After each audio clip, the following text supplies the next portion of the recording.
Hi everyone, welcome to another edition of Enabling Tomorrow. I'm Tim Metz, I'm the Marketing Director at KOS, and today I'm here with Aaron Fu. Aaron, can you introduce yourself? Hi guys, as Tim mentioned, my name's Aaron, and I like to think of myself at the intersection of investing in startups, running my own, and building ecosystems to support them. That sounds great. Can you first start by explaining us how you got to there from your youth to now to this point in a few minutes, maybe like some highlights of your career? Yeah, sure. So I actually built my first technology business when I was about 13, 14. And so have always been fascinated at the power of technology to be able to, deliver services. And then, I think thinking about impact, when I was in college, I remembered, doing a lot of these microfinance courses that Axion was providing. So always had, a fascination for, how we're able to think about creating systems for the underserved as well. And then I was also really lucky early on to be able to join an organization called AgriTech that was all about sending people to different countries for different experiences. And I really sort of got the bug for, landing in a new place and figuring things out and being able to build something there. So those were some like really early formative experiences. Through those organizations, I was actually able to land like my first job outside of Australia. That was in the Czech Republic, and that was with Société Générale. So, my first job out of college was in a country where I didn't speak the language, in an industry where I didn't have any previous experience. And that was like amazing. It was really, really cool. I've made some of my best friends there, and it really taught me the importance of putting yourself out of your comfort zone and seeing what you can build there. And I think, ever since then, I've always been trying to put myself out of my comfort zone. And for a long time, I've been trying to get to Africa. And, not just because of the tremendous opportunity that I saw there, but also because of like all the great stories I heard about, the people, the culture and everything happening on the continent. My roommate for a while when I was in high school was actually from Uganda. And so we always got used to share stories. And so it was really, really great to, map out a strategy to figure out how I could get to Africa. And so getting to land there about... Before we go more detail to Africa, because I would love to hear about that. But I'm curious about a few things you said. You said you started a business when you were 13 or 14? Yeah. So what kind of business was that? It was sort of a movie streaming community. And what year was this? Or then... This would have been about this would have been 1997, 98. Okay. And you were in Australia, or where did you grow up? Yeah, I grew up in Singapore, and then I moved to Australia when I was about 13. Okay, nice. And then, so where did the interest from Africa come from? Did it also have to do with going out of your comfort zone, or was it more the roommate? I think it was a combination of a whole range of things. I laugh because I always used to tell my friends that I have a rule of like trying to move to a new continent every 5 years. And I kind of felt that Africa was definitely one of those that I wanted to do like earlier than later. Just because I think like to fully get to do all the things that you want to do there, like you need a little bit more youthful energy. And so definitely tried to plan to get there earlier. So what did you start doing there? What's the first step? The first step was trying to figure out what kind of organizations were active and working on the continent. I looked at your classic sort of UN path, NGO path, and then I looked at kind of your Unilever and P&G path, and then I kind of felt that because my early career was in financial services, that was also the path of going through banks, and that was kind of how I thought about my own career. So a large reason, very, very few people know this, but like a very large reason I joined Standard Chartered in Singapore, in sort of their global office, was because they had a strong presence in Africa. And I kind of felt that like maybe one day, if I do a good enough job, I'll get to get transferred, which was like, yeah, that was a very long-term goal, because only sort of like 5-6 years after I joined the bank did they actually send me across. But yeah. And then what was it like? What was the first time you actually set foot somewhere in Africa, and how was that experience? So the interesting thing was that we decided to move before we had ever been. So we had already decided that we were going. I remember the very first trip was sort of maybe 4 months before we would move permanently, just to meet the team and things. It was landing in Nairobi. This was the time when the airport just suffered a fire. And so when we landed, like, you know, the airport was in a car park, immigration was in a car park. And I was like, wow, okay, this is serious. This is totally like the movies. When we landed in Nairobi, hospitality was great because the bank took care of most things. But also we had a couple of friends to connect with. So like we got to see a lot of like what was really out there. And like the energy just immediately struck me. You know, everything being, everything being like so green really struck me in Nairobi, and Nairobi is really lucky for that. And just really calm, you know. I remember getting all these phone calls from all my friends across the world going like, are you in the desert? Are you burning? Is there food?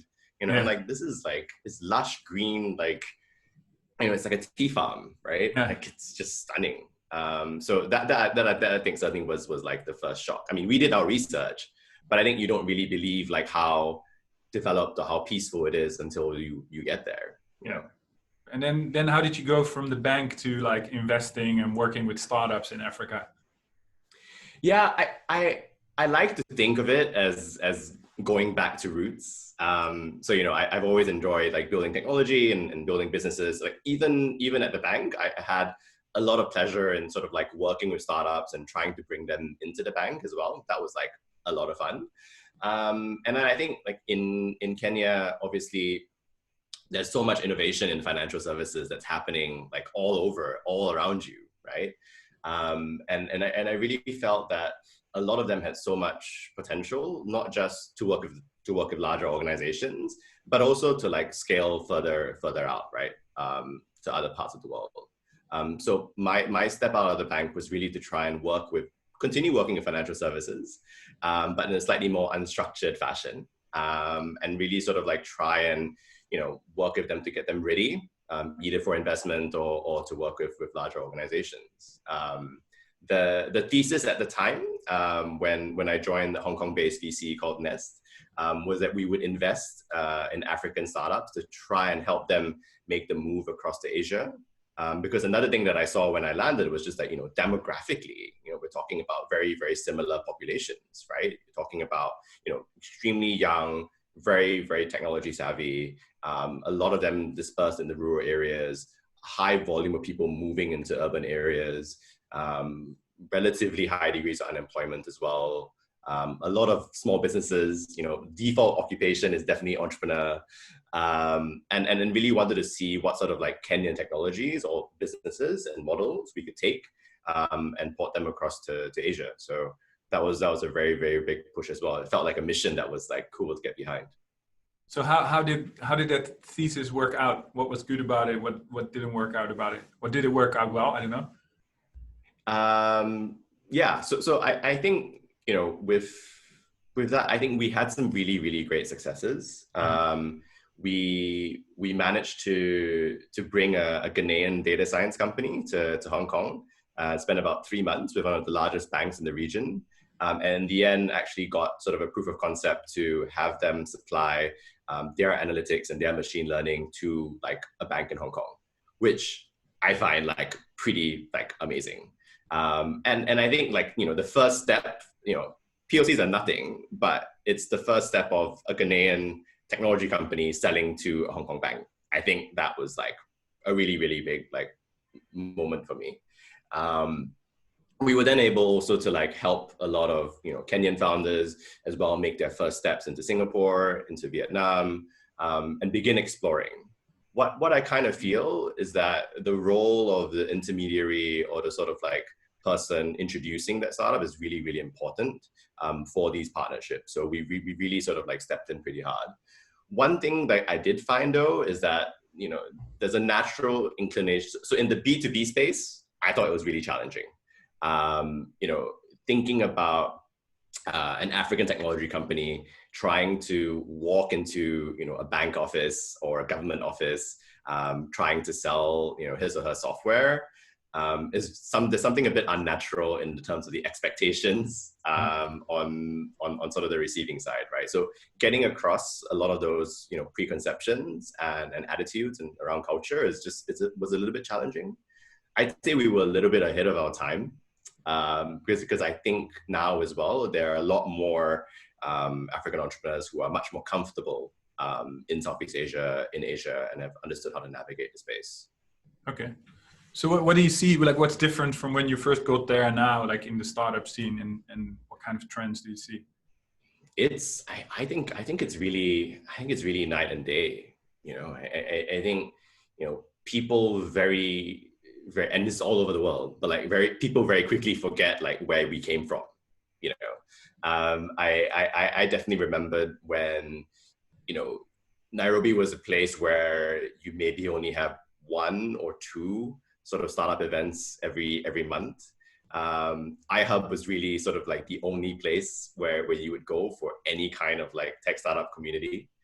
You know, the founder community, you would be able to count like, you know, with a couple of hands, but it wasn't like, you know, very large by far. There was maybe 1 sort of like coding school that was around at that point.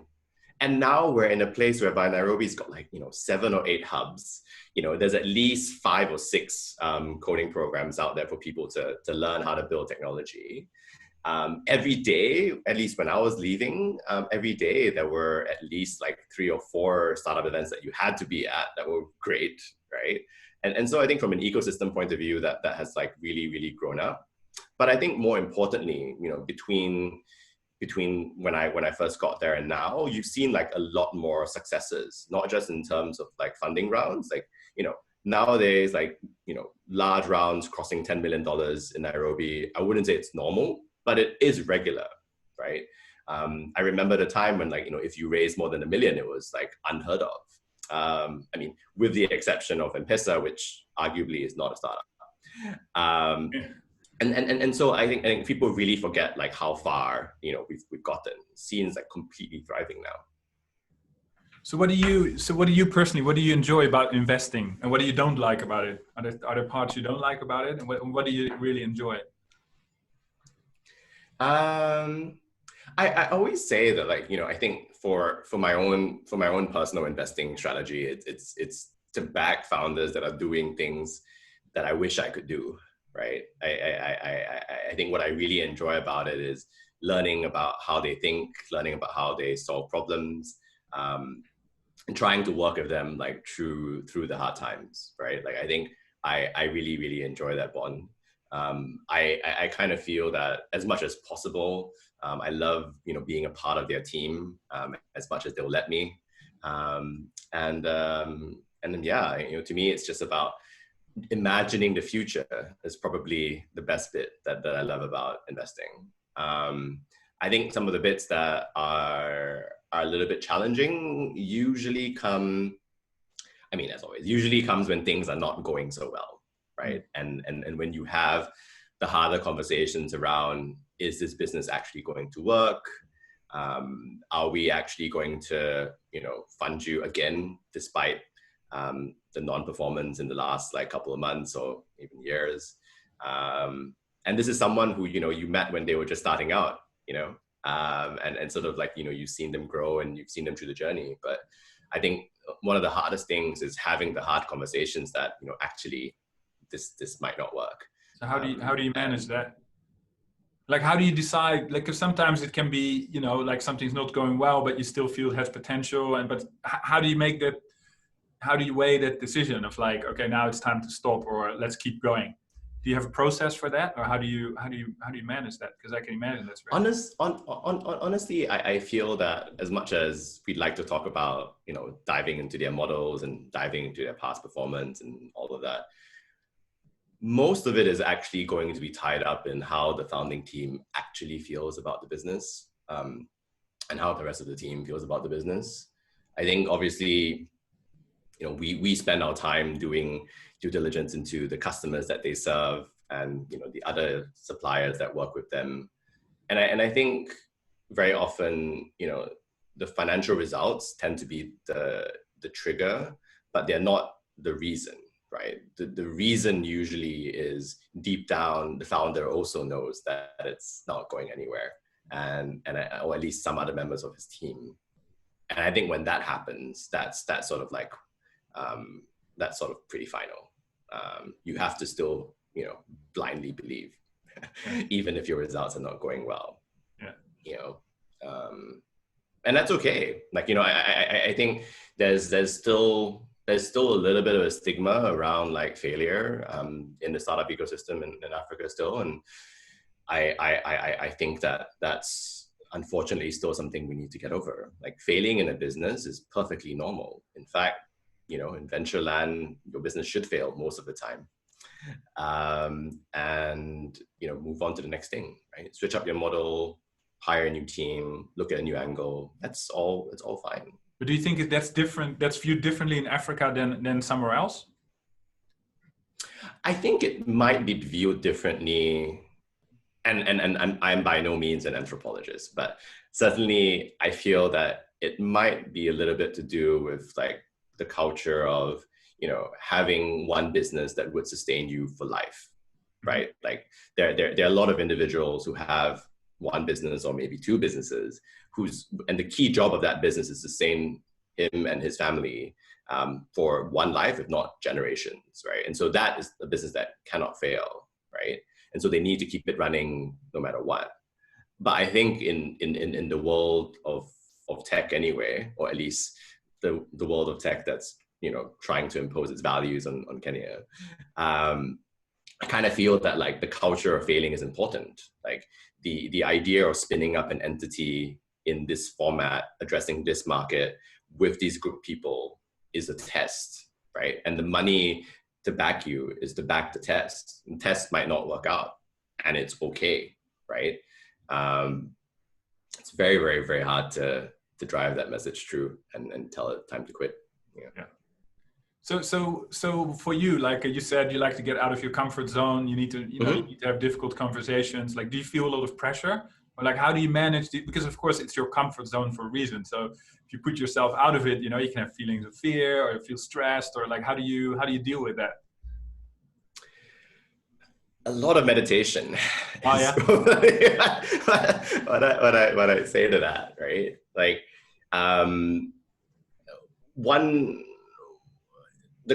the conversations that I have with founders, I guess, when we're entering the relationship or when we're exiting the relationship, those are ones that I usually take like at least a whole day or more to just prepare for, right? And you've got to be a source of calm, and you've got to be a source of energy at the same time for the founders, because you know what, they have to be the source of calm and energy for their entire team. And so, if you don't have it together and you're not clear about where you see the business and how you feel about the business, I think like it becomes very, very hard to have those difficult conversations. But they need to happen, and I really feel for founders that don't have investors around them that are willing to have those hard conversations, because sometimes it is really useful to be able to bounce those ideas and maybe those thoughts that you don't want to share with anybody else, with someone that is aware of your business and has seen many other businesses like this. I think, in sort of the space of everyone trying to encourage everyone to do a better job of their business and like, you're doing great, that's fantastic. Like, it's very easy for entrepreneurs to get caught in a bubble of like, yeah, I'm doing incredibly well, when actually they're not, right? Anyway, very important to get the right investors in very early. They can help you go a long way. So what have you been doing? What have you done recently to get out of your comfort zone? And what have you been up to? Yeah, I think, you know, I've never done anything in the realm of talent. So, you know, about 2 weeks ago now, me and a couple of friends, we launched a fellowship program called Venture for Africa. And I think that was, it's a fellowship program meant to drive talent into startups in Africa. And you know, it's a problem that we've seen for a very long time. But I definitely felt that same sense of nervousness. I wouldn't say as much as when I first landed into Kenya. When we first put out the call for applications, you know, it could have been zero, right? Like we could literally have had 0 people wanting to be a part of this. But we've been really thrilled that, you know, since 2 weeks ago, we've had more than 300 applications come through, and people have, you know, really loved us, and sort of like the energy we're getting from the people that want to be involved has been amazing. And so I don't think like every step out of your comfort zone needs to be a major transcontinental like piece, but I think that there are things that you can do to kind of like, yeah, I mean, scare you a little bit, right? If you're never scared, it kind of also feels that you're not taking enough risks.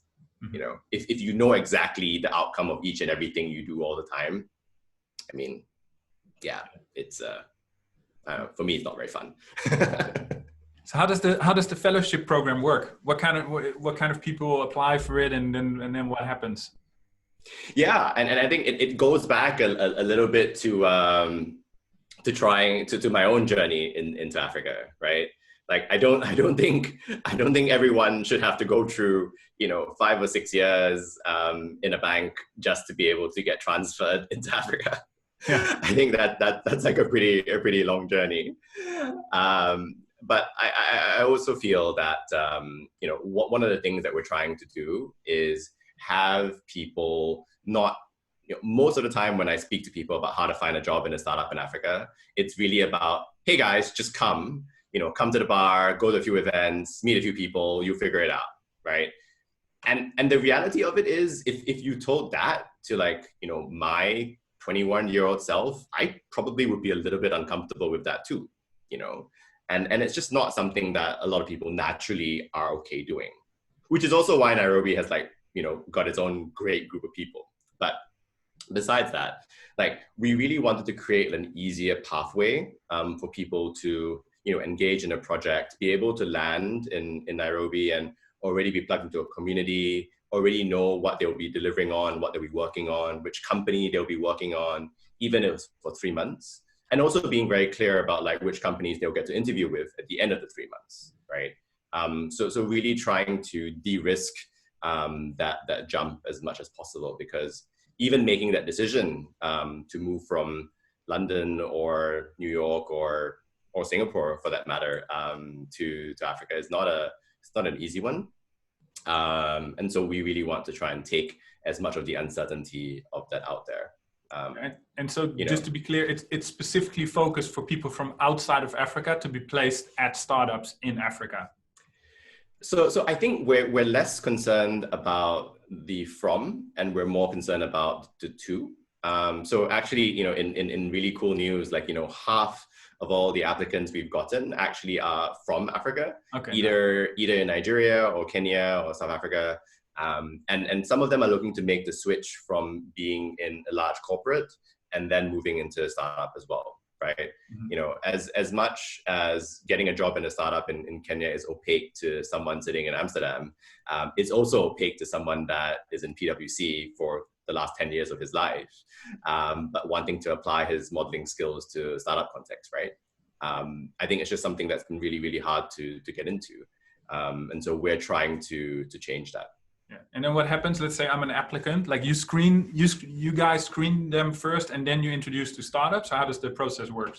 Yeah. So at this stage, it's a 2-step interview. So first interview is with us, and the second interview is with the startup. And you know, we're a startup as well, so we try and be pretty lean about it. We're not really Google yet, where you need to go through 9, 12 different interviews. So we do try and be pretty quick about things. I think going forward as well, you know, there might be a third interview where you interview with another fellow that has come before you, and yeah, so it's pretty straightforward. Okay, nice. What else are you still investing as well? Because I also saw you're interested in early stage smart capital. That's a topic you're investigating. So is that, or is the fellowship taking up all your time now? No. I think, you know, for me, time just means less sleep, so it's all right. Yeah.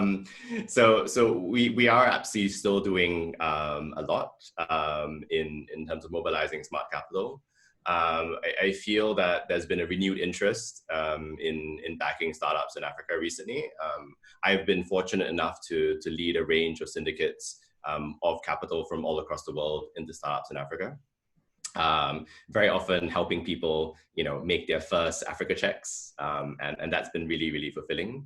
And sort of, you know, really trying to bring not just their money, but also, you know, their expertise, right? A lot of these angel investors who have been active in the rest of the world, Asia included, have seen a lot of similar businesses rise and have actually backed a lot of very similar businesses. And so bringing their insight has been really great. We're exploring a range of options to make this happen at scale. And so very excited to maybe announce that in about a month or two. But we are actively looking at platforms, and the response has been really great. You know, I think, you know, in the past, investing in early stage startups in Africa has been the reserve of people who have maybe $50,000 or $100,000 that they can put into one company, which is not a diversified portfolio, and which, you know, I think it's really difficult to have a conversation with someone about. You could lose the $100,000, right? Yeah. And so we're thinking about ways as to how to democratize that and make that more accessible. But watch this space. We should have something cool to bring to life again in the next month or two. Nice. We have 3 minutes left with our 30-minute limit.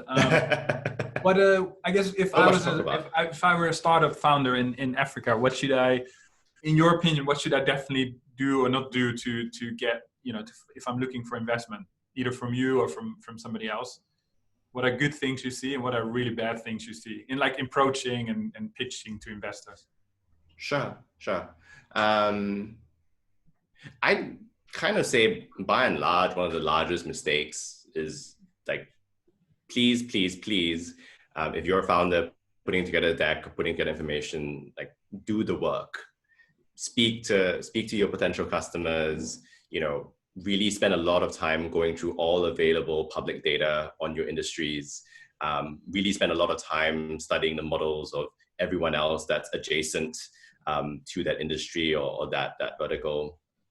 I think that's really important. You know, for me, I spend a lot of time looking at a range of industries and geographies, and the most disappointing thing usually is if I find that, you know, I know more about a sector and a set of customers than the founder. And I think that's really disappointing, because I shouldn't, right? Yeah. I if anything, like, I'm backing you because you know the space way better than I do, and you can address the space way better than I can. And so, like, the expectation definitely is that you do know it and you're able to prove it. So I think that to me has been like my top thing. Of course, we can talk about the usual things like, you know, please go test your product, please get a couple of customers in. But if we're talking about, you know, idea stage stuff, pre-seed, like, the fundamental thing is show that you've done the work and that you are really going to throw yourself into it. Okay.